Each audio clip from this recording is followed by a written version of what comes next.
Akumulacija toplogrednih plinov v atmosferi vodi v segrevanje planeta in večina te toplote se je do zdaj akumulirala v oceanih, preko 90%. Oceani so se, ali pa recimo Sredozemlje oziroma Severni Jadran bolj specifično, se je v zadnjih 30 letih recimo pri površini segrel nekje za stopinjo, ali pa stopinjo pa še malo.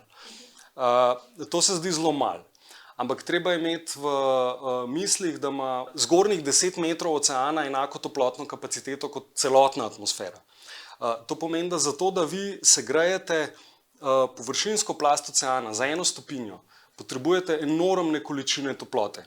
Tako da 1 stopinja pomeni, da imamo mi zdaj tukaj na nek način, kako bi rekel, termoakumulacijsko peč. Mi imamo zdaj v oceanih shranjeno to toploto, ki je zdaj tukaj, in bo seveda grela planet še dolgo časa, tudi potem, če bomo mi uspeli znižati emisije, je ta toplota akumulirana na površini, v površinskih plasteh oceana in bo seveda segrevala tudi atmosfero nad morjem.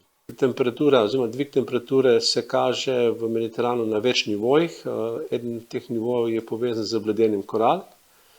Korale bledijo zaradi tega, ker so pač temperature tako visoke, da gostitelji zapuščajo njihove endosimbiontske alge. Ta glavni problem pa, ki ga redno spremljamo na Murski biološki postaji, je pa problem tropikalizacije v smislu procesa, ki kaže, da se v zadnjih desetletjih v Slovenskem morju pojavljajo vrste rib iz južnih predelov Mediterana, ki se prej niso pojavljale. Ena taka rib je skakavka. Napovedi za v prihodnje, kaj se bo dogajalo, ali bo ta tropikalizacija, kot se recimo z njo sooča v drugih predelih Mediterana in tudi v Jadranu, torej bo tudi v našem morju povzročila težave, to je težko napovedati, ampak za zdaj lahko z mirno vestjo povem, da so ti problemi samo sezonske narave in ko pač nastopijo torej jesenske ali pa še posebej takrat, ko nastopijo zimske temperature, se teh vrst več ni.